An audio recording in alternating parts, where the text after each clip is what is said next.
നിങ്ങളുടെ ഫേവറേറ്റ് സീരിയലുകൾ ടിവിയിൽ വരുന്നതിന് മുൻപേ സൺ നെക്സ്റ്റ് ആപ്പിൽ കാണാം. ഇനി എല്ലാവർക്കും മുൻപേ കാണൂ. ഇപ്പോൾ തന്നെ സൺ നെക്സ്റ്റ് ആപ്പ് ഡൗൺലോഡ് ചെയ്ത് സബ്സ്ക്രൈബ് ചെയ്യൂ. ദേവികയും സിദ്ധും കൂടി എനിക്കെതിരെ ചില നീക്കങ്ങൾ നടത്തുന്നുണ്ട്. കള്ളപ്പരാതി കൊടുത്തേ എന്നെ അകത്താക്കാനാ അവരുടെ പരിപാടി.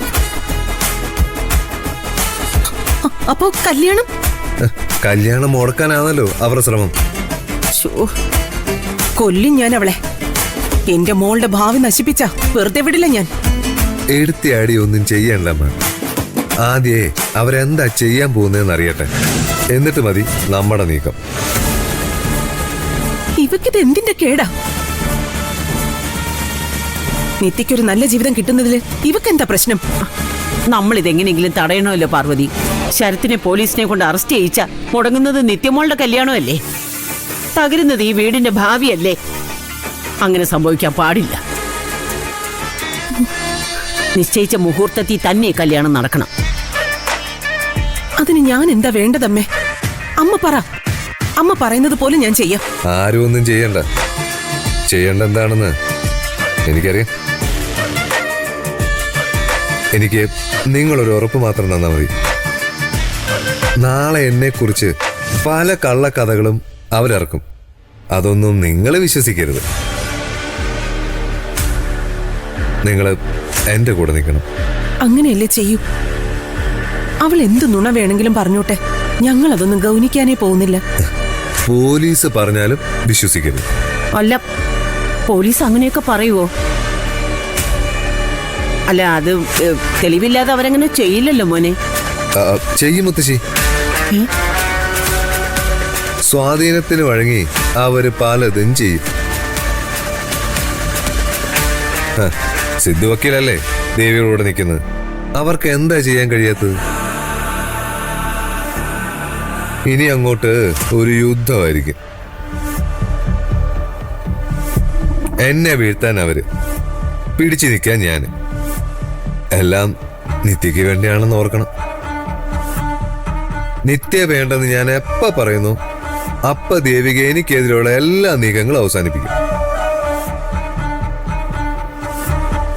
പക്ഷെ ഞാനത് പറയില്ല.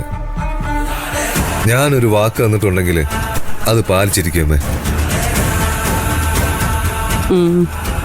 നിങ്ങളാ എന്റെ ശക്തി. നിങ്ങൾ കൂടെ ഉണ്ടെങ്കിൽ ഏത് വെല്ലുവിളിയും ഞാൻ അതിജീവിക്കും. ഞങ്ങൾ കൂടെയുണ്ട് മോനെ. മോൻ ധൈര്യമായിട്ടിരിക്കെ. അവള് വരട്ടെ നുണകളും കൊണ്ട്. നമുക്ക് അവളെ ഒരുമിച്ച് നേരിടാൻ മോനെ.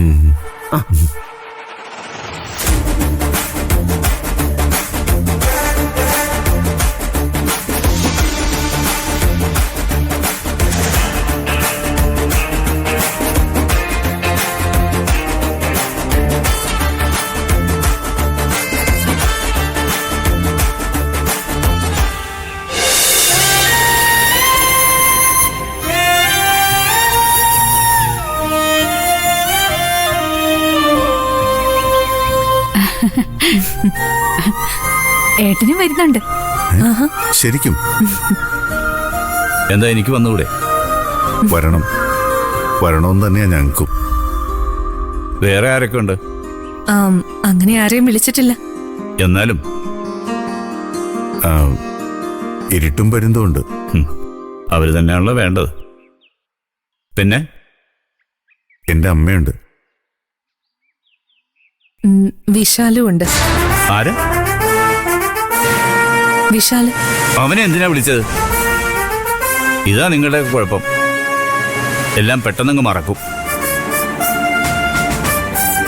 എന്തായിരുന്നു അവനെ വിളിക്കേണ്ട ആവശ്യം? നിങ്ങളുടെ ആരാ അവൻ? എനിക്ക് അവനെ ഇഷ്ടമല്ലെന്ന് നിങ്ങൾക്ക് അറിഞ്ഞുകൂടെ? അതറിഞ്ഞുകൊണ്ട് തന്നെയല്ലേ നിങ്ങൾ അവനെ വിളിച്ചത്? ഡാഡി വരുമെന്ന് ഞങ്ങൾക്കറിയില്ലായിരുന്നു. അവനുണ്ടല്ലോ, അതുകൊണ്ട് ഞാനേതായാലും വരുന്നില്ല. അവൻ മതി. എന്തുകൊണ്ടും എന്നേക്കാൾ നിങ്ങൾക്ക് നല്ലത് അവൻ തന്നെയാണ്. അങ്ങനെ പറയരുത് സർ. ഞങ്ങൾ ആഗ്രഹിക്കുന്നത് സാറിന്റെ സാന്നിധ്യം. ഒരു കാര്യം ചെയ്യാം, വിശാലിനോട് വൈകുന്നേരം വരാൻ പറയാം. അതൊന്നും വേണ്ട, അതൊക്കെ ഐശ്വര്യക്കേടാ. ഒരു സ്ഥാപനത്തിന്റെ ഉദ്ഘാടനമല്ലേ, ക്ഷണിക്കപ്പെട്ടവരെല്ലാവരും വരട്ടെ. ഞാൻ വരാതിരുന്നാ പോരെ?